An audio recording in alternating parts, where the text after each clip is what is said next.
दुनिया तुम्हें उस वक्त तक नहीं हरा सकती जब तक आप अब खुद से ना हार जाए। तो इसी कोट्स के माध्यम से हम आपको एक घटना महात्मा बुद्ध के विषय में शेयर कर रहे हैं। एक बार महात्मा बुद्ध अपने शिष्यों के साथ अपने आश्रम में वक्तव्य कर रहे थे, प्रवचन दे रहे थे।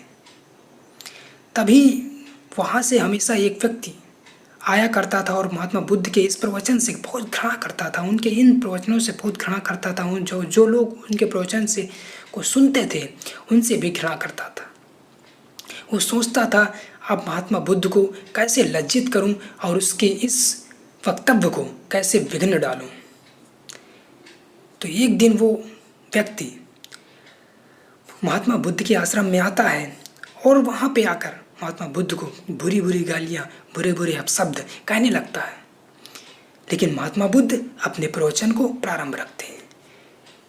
ये सारी बातें देखकर वहाँ पे बैठे श्रोतागण बहुत आश्चर्यचकित होते हैं कि देखिए महात्मा बुद्ध को ये गाली दिया जा रहा है, लेकिन महात्मा बुद्ध से अपनी वक्तव्य पे ही मग्न है। तो होता ये है, वो गाली दिए जाना चला जाता है, मानता ही नहीं। काफ़ी टाइम हो जाता है, 2 4 5 10 मिनट हो जाते हैं, आधे घंटे हो जाते हैं। उसका मुंह दर्द करने लगता है, लार टपकने लगती है, लेकिन वो गालियाँ बंद नहीं करता। फिर महात्मा बुद्ध जब ये सारी बातों का अनदेखा करते रहते हैं, तब महात्मा बुद्ध के ऊपर वो थूक देता है, थूकना शुरू कर देता है। लेकिन महात्मा बुद्ध अब भी प्रवचन प्रारंभ करते।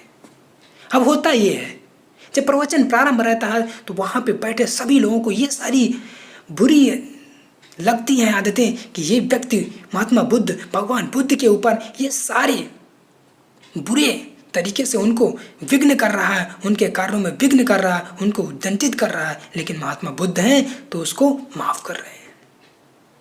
लेकिन जब वो व्यक्ति ये सारा करते हुए महात्मा बुद्ध के ये सारे बिहेवियर को देखकर, व्यवहार को देखकर बड़ा परेशान हो जाता है, आश्चर्य से हो जाता है और फिर अपने घर चला जाता है। अब जब घर पहुंचता है, घर पहुंचकर उसको अपने इस महात्मा बुद्ध के कहे हुए शब्दों में बड़ी ग्लानि होती है। उसको बड़ा दुख होता है कि महात्मा बुद्ध को जो प्रवचन करते हैं, जो सभी लोगों को कुछ अच्छे रास्ते सिखाते हैं, अच्छी बातें सिखाते हैं, मैंने उनको कितना गलत बोला। मैंने अपना क्रोध तो शांत कर लिया, मैंने अपना जितना अंदर का क्रोध वो तो व्यक्त कर दिया, लेकिन क्या है, मैंने एक व्यक्ति को जो मुझे कुछ बोले भी नहीं और मैं इतना दुखी हूँ उन सारी बातों से, लेकिन मैं उनको कह आया हूँ, अपने क्रोध को तो शांत कर लिया हूँ। तब होता ये, अगले दिन वही व्यक्ति फिर महात्मा बुद्ध के पास फिर आश्रम में आता है और महात्मा बुद्ध उसी समय अपने श्रोताओं के सामने अपने वक्तव्य कर रहे होते हैं, प्रवचन दे रहे होते हैं।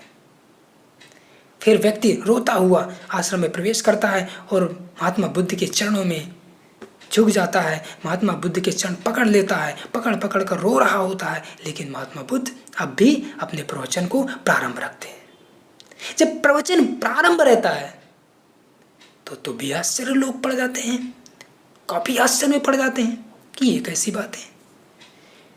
कल ये व्यक्ति आया और इतनी गलत हरकतें किया, लेकिन महात्मा बुद्ध कुछ नहीं बोले, और आज वही माफ़ी मांग रहा है तो भी महात्मा बुद्ध कुछ नहीं बोल रहे हैं। इसी प्रकार काफ़ी समय बीत जाता है। कुछ टाइम बीतने के बाद जब प्रवचन समाप्त होने वाला रहता है तो वो व्यक्ति रोते रोते वहीं पे बैठ जाता है और सभी लोग जाने लगते हैं। तो वो महात्मा बुद्ध से पूछता है, भगवान जी मुझे माफ़ कर दीजिए। लेकिन भगवान बुद्ध कुछ नहीं बोलते हैं, आप नहीं माफ़ करते तो ये वजह बताइए, आप मुझे माफ़ क्यों नहीं कर रहे हैं। मैंने आपको कल कितनी बुरी गंदी आदतें से आपको इतनी गालियाँ दी, आपको इतना अपमान किया, भरी सभा में आपका अपमान किया, लेकिन आपने कल ना मुझे डांटा, ना मारा और ना आज मुझे क्षमा कर रहे हैं। तो महात्मा बुद्ध जी बोलते हैं, कल जब आप गालियाँ दे रहे थे, जब आप मुझे इतना लज्जित कर रहे थे, जब आप मुझे अपमानित कर रहे थे, तो मैंने कुछ नहीं बोला, मैंने एक्सेप्ट नहीं किया। और आज आप मुझसे माफ़ी मांग रहे हैं, क्यों? जब मैंने कल उसको एक्सेप्ट ही नहीं किया, आपने क्या बोला तो आज माफ़ी मांगने की ज़रूरत ही नहीं है, तो इसलिए मैंने आपको माफ़ी नहीं किया। क्यों? क्योंकि जब आपने कुछ गलत किया ही नहीं मेरे साथ, मैंने एक्सेप्ट किया ही नहीं, तो माफ़ी किस बात की। तो ये सारी बात देखकर श्रोतागण बड़ा आश्चर्य हो गए कि ऐसा भी होता है। तो दोस्तों, कोई आपको कितना गलत कहता है, यदि आप सुनते हैं उसको, यदि आप सुने हैं, कहने का तात्पर्य ये हुआ कि अगर कोई आपको रास्ते में या कोई दोस्तों से या कहीं कोई आपका रिलेशन में बोला है और आपने उसको क्लियरली सुना नहीं, अपने कानों से नहीं सुना, तो उसमें परेशान होने की बात नहीं है। और कभी कभी ऐसा भी हो जाता है कि हम अकेले पड़ जाते हैं या कहीं पे होते हैं और हमको कोई गलत बोल रहा होता है, तो यदि आप उनको नहीं सुने, यदि हमारे विषय की बात नहीं है, यदि हमें उसमें अपना टाइम बर्बाद नहीं करना चाहिए, तो अच्छी बात है। तो ये महात्मा बुद्ध से सीख लेनी चाहिए।